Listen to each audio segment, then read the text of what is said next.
մի ասիական գոմեշ հիշեցնող կին, որի կրծքավանդակը հավանաբար մի հեկտար է եւ Հիմալայան լեռների նման տենց անկանոն կառուցվածքով, գրել է ինձ անամոթը դու ես, որ ապրում ես, այ գոմեշ,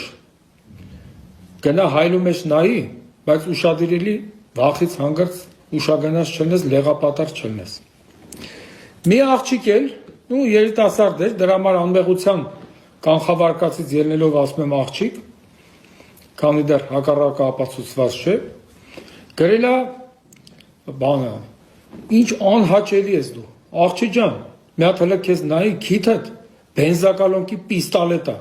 այ եթե հանգարց մի օր ուզենաս մի բարի գործ անես, քիթդ տար պռակատով տուր մոտակա բենզակալոնկա, թող բենզին լցնի։ Մի հատ էլ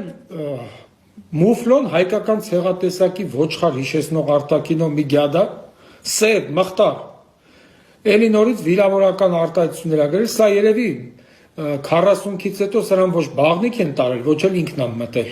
Արա այդ տղա մտ գնա լվացվի, նոր հելի եթեր, նոր հելի նկարվի, դու չես ամաչում, որ ապրում ես, այ կենթանի։